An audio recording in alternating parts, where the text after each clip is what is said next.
Looking for nerdy news? You're in the right place. Great. This guy's gonna be late again. This is the Nerdy News Rundown. I got plenty of time. On today's show, Infinity War, where the heck is Hawkeye? Dragon Ball Super, breaking down the big twist from last week's episode and talking about the finale. DC Films, let's talk about the future of the DC Extended Universe. We're going over all of that, plus how you can win Pacific Rim swag. I'm gonna be late! I'm your host, Josh Lucas, broadcasting live from Uncanny in the King of Prussia Mall, Philadelphia. Let's get this show started.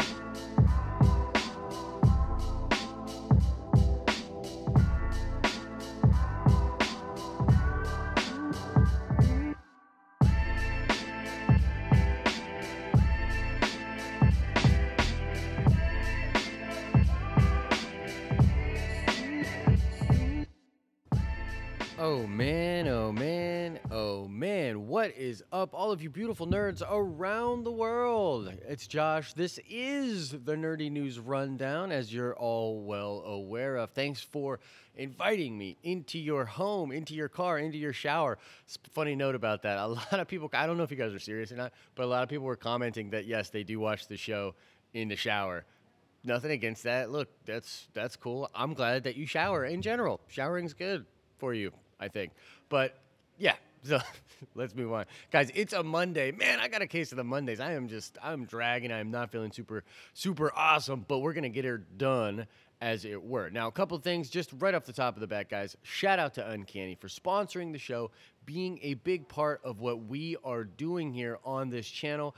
I'm trying to expand. I'm trying to do all sorts of cool stuff. Stay tuned for all of that. I think you're going to dig it. But by the way, guys, there's still a ton of Pacific Rim swag to give away. I wanted to go live today and ask some questions to get you guys involved, but I'm not sure that, well, obviously that didn't happen, but I'm going to talk to you guys more about live streaming because there's some stuff going on behind the scenes. I got to try to figure out the live streaming situation. The bottom line is YouTube does not push out the live streams to as many people. I definitely want to live stream with you guys, but it might be more of like a Q&A setting. The show itself might just be broadcast and edited and then put up in either case. So that's just some stuff that behind the scenes. But all you got to do to enter to win some cool Pacific Rim stuff is like this video, put a comment down below, and be a subscriber to the channel, and you're automatically entered to win. I'm going to randomly generate 3 people tomorrow afternoon. So you have until tomorrow afternoon to watch this video, like it, comment, and you're entered to win some Pacific Rim stuff, okay? Tons of cool stuff that I want to ship out to you guys. I'm excited to see this movie. I'm going tomorrow night to check it out. It's going to be pretty dope, but if you want to win some cool stuff, that's how you do it. Last thing, Patreon, guys. We're doing this Patreon thing. It's really awesome. We've gotten a lot of support. I really recommend checking that out. I did an interview with Xena Duncan, who is a Hera cosplayer. We had a really good conversation on Nerds Talk Star Wars last night. But if you want the full interview, because I had to cut it down because it was so lengthy, if you want the full interview, that is going up on Patreon later today. So go check that out if you want to get that full interview. Okay, let's get right into the first topic of the day. It's Infinity War related, and there's been a lot of awesome and interesting talk around the interwebs with regards to the promotion for Infinity War, with regards to what we are not seeing in the promotion for Infinity War. Now, the image you're looking at right now is a poster done by Boss Logic, who's one of my favorite digital artists, and he always does great work, but he decided to do a poster, which is a version of the Infinity War poster with nothing but Hawkeyes on it, which I thought was just so funny. Now, the reason that he did this is because a lot of the internet is wondering, like, where the heck is Hawkeye in all of this promotion? And beyond that, too, it's not just Hawkeye. The truth is, people are wondering where's Ant-Man and the Wasp and different characters like that. So I think it's just as important to talk about what we don't see in the promotion as it is to talk about what we do see. Now, with regards to Hawkeye, he is definitely in the film, but he's not hanging out with Cap doing the Secret Avengers thing, and he's definitely not with Tony in all of them because, you know, he was so furious with Tony Stark after Civil War. And so the way that the Russos describe it is that Hawkeye is like on his own journey. He is doing his own sort of thing, and he sort of runs his own course in the film. Now, my personal speculation on this is that I think that something that is going on with Hawkeye is probably integral to the plot, but also sort of a tease for what is to come in Avengers 4. The Russo brothers said that there are a lot of characters that get a lot of screen time in one of the Infinity War movies and not in the other, okay? Now, this can mean a lot of different things, but essentially, I think Ant-Man and the Wasp and Hawkeye are going to play a much larger role in the second movie than they are in the first movie. Now, I think Hawkeye is definitely going to be doing his own thing. He might even already be Ronin in this movie. We know that his wife is going to be in the film for at least a small portion of it. And I think that, they've talked about how he's retired again after Civil War and after being broken out. He definitely made the choice not to go do the thing with Captain America, probably for his family, maybe for some other reasons. But it's certainly very interesting that Hawkeye's not in the promotional material. It's also possible that when it comes to Ant-Man and the Wasp, something that is going to be happening with the quantum realm that will be related to the overarching story here, which could be, where that soul stone is in the quantum realm, or have something to do with where the Avengers go to hide from Thanos, a tactic to beat Thanos or something like that. That is very, very important to the film, and they don't want to spoil that sort of thing, so they're not putting that into the promotional material. So I think that's a possible explanation. I'd love to see Ant-Man and the Wasp hanging out with Hawkeye. I think that would be awesome because I love Paul Rudd, and I think him and Jeremy Renner hanging out together would be crazy. I'd love to watch just a buddy cop movie with those two, honestly. So it would be very, very cool. But that's sort of the story out there, guys. People are like, where the heck is Hawkeye? Where the heck are these other Avengers? Now, the last thing I want to say about this story is that when it comes to promotion, like, they're trying to sell tickets. They're trying to get the casuals to be on board for this movie. So as hardcore Marvel fans, like, we're already in. Like, we're already going to this movie. We've already got our tickets. I mean, I assume you guys got yours. I got mine the day that the stuff came out. And so we're already in. What they have to do is get the people that are on the fence, get the people that aren't like hardcore into this stuff. They have to get them to go to the movies. And so they're trying to show the big bombastic characters, the very popular characters, the action sequences, huge focus on the main characters in the Avengers, okay? So that's sort of what's going on there. That's probably another reason that Hawkeye's not in there. But it's also possible, outside chance here, that there's huge spoilers that would be indicated if they focused more on Hawkeye and what he is doing. So that's kind of interesting. Oh, and one last thing I want to say here. I think that when the Russo brothers say there's a bunch of characters that are focused on in one movie and not the other, it's because they die. And so a lot of the main cast for the first Infinity War movie is going to pass, leaving room for Hawkeye to come back into the fold after Cap and Tony are probably gone, and that will sort of motivate him, bring him back into the picture, and he might even play a more significant role in the future of the MCU and the Avengers once they sort of clean house and get some of the other Avengers out of there. But I'm very interested to know, what do you guys think? Is there a reason that you think Hawkeye is not in the promotional material? What about Ant-Man and the Wasp? Do you think that it's spoiler town, or do you think it's simply the fact that they don't play a huge role in the first movie and they will in the second movie? I'm very interested to hear what everybody thinks about all of that in the comment section below. All right, let's get into the next topic of the day. This one's going to be super fun for me. This is Dragon Ball Super, which we are heading towards the end of this anime. The second to last, the penultimate episode of the anime aired on Saturday, and it literally destroyed the minds and hearts of many Dragon Ball fans out there in a good way. This was one of the best episodes of Dragon Ball Super, maybe one of the best episodes of Dragon Ball period, and it had a huge twist that a lot of people did not see coming at the end of the episode. There's a lot to break down here, but I do want to warn you, if you're into Dragon Ball and you don't want to be spoiled for what happened, pass on, wait till you see us talking about DC films on the docket thing over there so that you don't get spoiled, because we're going into it. So the big spoiler at the end of the episode was that A, Goku is not eliminated, and B, it is not just Frieza that remains, but also Android 17. Now, several weeks ago, Android 17 did an attack that everyone thought cost him his life. He killed himself in order to give our heroes a better fighting chance, right? So everyone was like, holy crap, 17's gone. There was a small group of people in the fandom that said, no, he's not gone. He's still around. I didn't really believe it. I did not see that coming. At the end of the episode, when he showed back up, my jaw legitimately dropped, okay?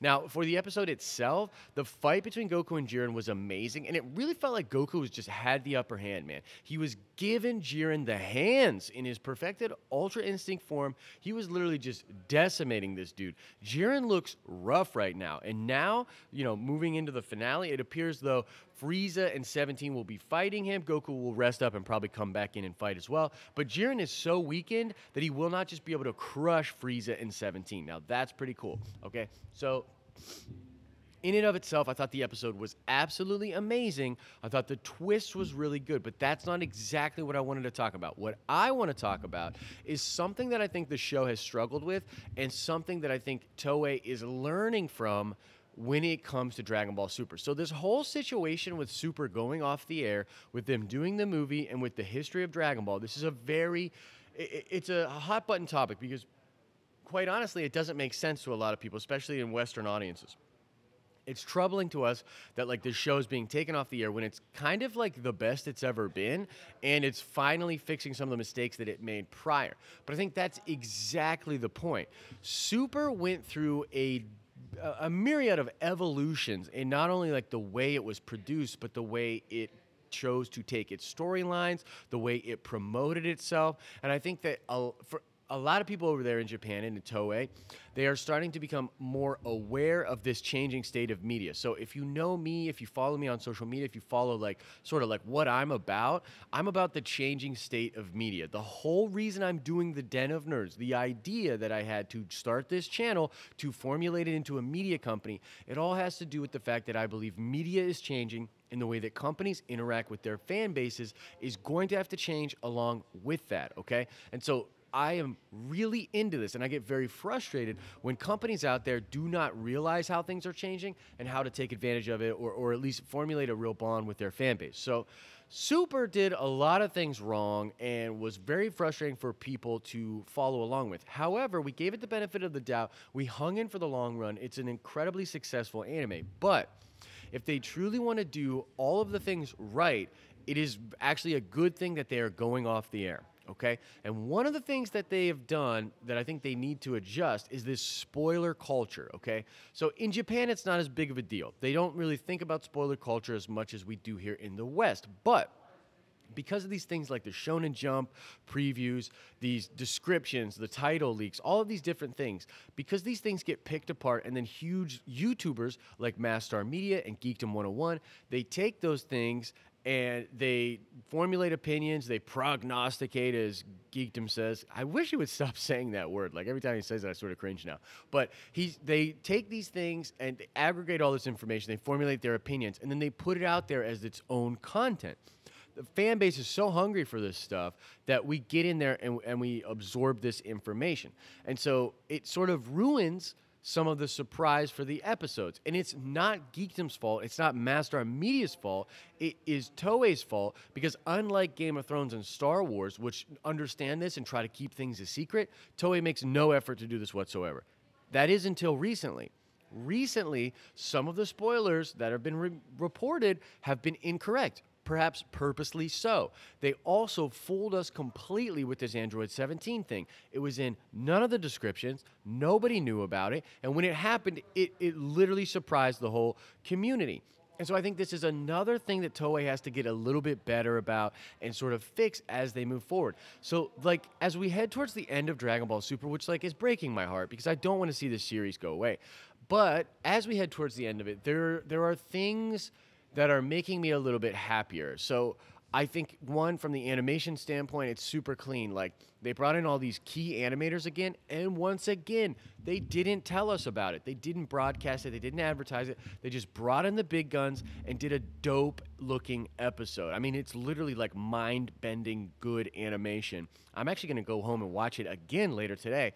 It's incredible. And so they've learned how to properly animate, give themselves the time of production. They have learned how to be a little bit smarter with the way they promote. What my honest hope here is that this break that they're taking in Dragon Ball Super, which I'm starting to think it might be a break and not an ending, that Toei will learn from all of their mistakes and that they will produce a much better anime or a much better version of Dragon Ball Super as we move forward. Like, the fan base is there, everyone's really excited, and so I am getting more pumped as I see the changes that Toei is doing. This movie is probably going to be absolutely incredible. But like I said, the peripheral stuff, sort of me looking at their business practices, I've really come to appreciate their decision to take a step back, their decision to hopefully, and I could be completely wrong here, but hopefully formulate a better strategy as they move forward. So that's what gets me excited. I wanted to talk about that, the finale, how it was surprising, but sort of from a business end, and just because, you know, this is sort of what I do, is sort of pick things apart. That's sort of where my head is at with it. So I'm very curious. I want to know what everybody thinks in the comment section. First of all, did you like that episode? What do you think is going to happen in the finale? But what do you think about Toei? Do you think I'm onto something here? Are they making good moves, good decisions as we move forward? Or do you think that maybe I'm just looking a little too far into it? Either way, I definitely want to know what your thoughts are about all of that in the comment section below. Okay, let's get into the third official topic for today's show. This has to do with the DC Extended Universe. So Justice League is officially out of theaters completely. It's not in theaters anywhere else, and it ends its theatrical run as the lowest grossing DC Extended Universe movie to date. Let that sink in a little bit. That is ridiculous to even think about, but it is literally the least amount of money that any of those films have made. Talk about a bad trend and talk about crazy. I mean, the Justice League is like their version of the Avengers. And hopefully this should be a big lesson for Warner Brothers, but I wanted to go into this a little bit, talk about what this means, talk about the future of the DCEU. Now, we know about this New Gods movie. The Shazam movie is happening. As I said on Friday's show, I do believe that if Warner Brothers shifts their narrative and goes more to the mythic storytelling, to the gods, to the Shakespearean stuff, they start to focus more on mythology. I think that's a big win for them. Stop trying to do realistic stuff. Stop trying to do what Marvel does. Do your own thing and make it big and grand. That's sort of the direction that I think they need to go in. But there's also a lot of talks that Warner Brothers might be sold. Matt Reeves has still not turned in a script for Batman. And so there's stuff happening that is not good. I mean, Joss Whedon left, right? There's a lot of strange things happening when it comes to DC films. And I wanted to talk about something James sent me this morning. Shout out to James Razile, my absolute homeboy. He told me, wouldn't it be interesting if Netflix were to buy Warner Brothers or buy the Warner Brothers DC characters? And so I wanted to sort of talk about that a little bit, because Netflix as a company is fascinating.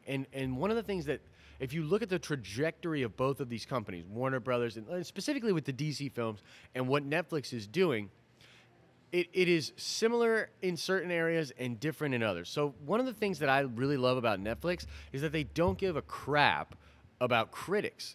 They really don't. And even though they make some critically acclaimed movies and shows, more on the shows than the movies, they also make movies like Bright. They also make movies like Outsider, and they just make movies that they know a contingent of fans will be into, and they don't try to play to critics at all. And so people, like, critics totally crapped all over Bright, but I love Bright. And I wouldn't sit here and tell you like it's a flawless movie, but it's a ton of fun, and it nails a lot of things that I want to see in one of these type movies. And so if Netflix got a hold of the Warner Brothers characters, hypothetically speaking, I think they could do some similar things, not worrying about critics too much, but also make the movies that fans want to see. Beside the fact that, like, they have all the money in the world, it would be very interesting if they could sort of figure out a way to have a combination of theatrical stuff and streaming stuff. Perhaps like a set of movies each year that are streaming specific, that sort of peripherally inform what is going on the silver screen. It would also allow Netflix an opportunity to really make big budget movies for theaters specifically. And I do think that that is something that they've done in the past, but they've never really made that leap. This could be a very interesting transitional thing for Netflix, and Netflix is making a ton of money.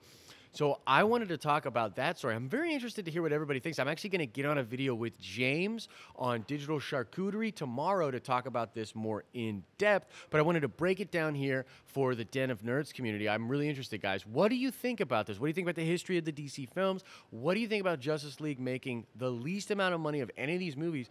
And what would you say to Netflix buying DC characters and making its own version of the DC Extended Universe? Would you be into it? Would you say hell no? Let me know. Either way, I definitely want to know everybody's thoughts about all of that. All right, let's get on to our last official topic of the day. I found this one very, very interesting. This all has to do with the Nebula character. Now, Karen Gillan was recently interviewed, as all of these stars are being interviewed right now because, look, they're doing promotion for Infinity War, like, no duh. But she said something really interesting here. She said when she was researching for her character, she obviously read the Thanos Quest and Infinity Gauntlet books. And obviously, if you don't know, Nebula plays a major, major role in those comic books. So she was interested in that. And then when she found out that they were going to do the movie, well, let me just read you the quote. So this is the quote right here. She says, "I had no idea that this was where the character was going. I genuinely signed on to the role thinking it was 8 days of filming, and then I was going to die in the first Guardians. 3 movies later, and there's 3 more to come out. It's like crazy." It's funny because I read the Infinity Gauntlet, which is what the new Avengers films are based on, as research for my character because it's her sort of big moment within the Marvel comic book world. And then to find out they're making a double bill feature based on that, I was so excited actually because Nebula gets some really cool stuff. Now, a lot of people have sort of looked into what she was saying here, and there's a couple of different things to glean from it. Number one, and this is obvious, look, I've said this over and over again, but I'll repeat it. The Infinity War movies are 2 parts of the same story. They're all having to do with Thanos, the Gauntlet, the Stones, that storyline. And yes, in that storyline, Nebula has a major role. She actually helps to stop Thanos and does a lot to sort of reshape reality herself using the Gauntlet. That's very interesting. Now, the last time we saw her in Guardians 2, she leaves telling them she's going to find a way to kill Thanos herself. And so I think when she comes back to the Guardians, because I think she's in the ship when they do meet up with Thor. Actually, I don't know that to be 100% true, but I feel as though she is. That would mean she comes back with a plan. And so I think that Nebula is going to play a very important role in these 2 movies to help stop Thanos, which is great because I love that character. I think it's acted brilliantly. She's a brilliant actress, and I think she brings a lot to that role. And I'm excited to see where it goes from here. Her and Gamora having this intimate connection to Thanos and being sort of the info drop to a lot of the other characters about him. That's an intriguing idea, but there's just, I love that quote, right? We're getting the Infinity Gauntlet story, the 2-part double bill feature, a lot of Nebula, and I think there's going to be a lot of Nebula in the second movie. Part of the resolution for this thing will have to do with Nebula. I do not know if they're going to strictly follow the comic book version where she does like take the gauntlet or whatever, but I think that she will have some insight in a way to sort of stop him. So I just wanted to touch on that briefly. I thought it was interesting. What do you guys think about all of that? What do you think the role for Nebula is going to be in these 2 movies? Do you think she's going to do what she did in the Infinity Gauntlet comic? Is she going to be picking up the gauntlet herself? How do you think that would play out? And what do you think the future for this character will be after Infinity War? I think it's a pretty interesting idea, but she could even play a major role in the MCU moving forward. Okay, so I wanted to go over that. Please let me know all of your thoughts about all of that in the comment section below. All right, guys, let's get into the last part of the show. Got a couple fan questions here. Definitely wanted to go over these. I think they're very interesting. So the first one is from Laura LaPlante, who is awesome and been a big supporter of what we do on the channel. Thank you, Laura, for being so kind, commenting, being super active. So you asked me a question on Friday's show in the comments about the Lord of the Rings show. And so I wanted to go into this a little bit. And yeah, I'm a big fan of the Lord of the Rings. Like, I really, really like that series. I like the books. I've read them. I've read the Silmarillion. But if I'm being completely honest, I haven't like been super into that world since the original trilogy and a couple years after that, because the Hobbit films really didn't do it for me. I did not really like those movies a lot. The second one's probably my favorite. The third one I thought was a complete mess. And honestly, it was just such a letdown compared to what I was used to in the Lord of the Rings movies. By the way, Peter Jackson has spoken to this, and he said like he was totally rushed. He was completely rushed to make those movies, and that is where a lot of the flaws from those films come in. But as far as the Amazon series itself, I wanted to bring some of the research I did to you and explain what I think is going on with the show. And so, first of all, New Line Cinema is involved with this production. I think that's important because they've done great work with these characters, with this universe. The estate, the Tolkien estate, is also involved with this project. That's pretty key. Tolkien's son has been very active in helping formulate the new relationships for the branding of Lord of the Rings and for what goes on now with those characters. The date and the sort of the time that they're going to play in with this actually is going to be before the Fellowship of the Ring. So this is sort of Hobbit era, Silmarillion, those sort of things. That's what's going on. So I find this very interesting, and it could even tie in continuity-wise to what is going to go on or what happened in the original trilogy of films. So this is such an intriguing thing. You could have, the Gandalf before Fellowship, kind of getting into trouble, sort of causing mischief all around. The time and place is set up for a very interesting world. You could even have versions of our characters, younger versions of them in the movie. I mean, Aragorn is like 100 years old by the time we get to Return of the King. And so it's fascinating, and he could definitely be in there. I don't think they're going to get Viggo Mortensen, but wouldn't that be cool? And using that de-aging technology, you could have him be in there, and it would totally make sense if they did it right. And they're spending the money. Amazon's got the money, so that would be very, very cool. So that's sort of where I'm at with it. Mordor will play like a slight role, but I think it's going to be more Game of Thronesy, a lot of like infighting among different people. What's going on with the elves, what's going on with the dwarves. Before the Fellowship, they're literally at odds with each other. Small skirmishes here and there. Gondor's a very interesting place to explore. They're constantly repelling what's coming out of Mordor. And I think that's very interesting. So that's sort of all I know about the series. I am excited for it. I think visually it will be a match with what we saw in the original Peter Jackson Lord of the Rings trilogy, which is very nice. That will be very good. But thank you, Laura, for the question. I do appreciate it. Now, the next question was about the Odin Force.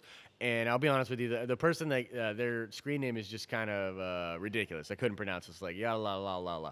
But I did want to shout you out. I did a video before Ragnarok came out talking about the Odin Force based on the trailers with Thor having the lightning and everything like that. I was on the side of like, hey, that's probably the Odin Force or the Thor Force.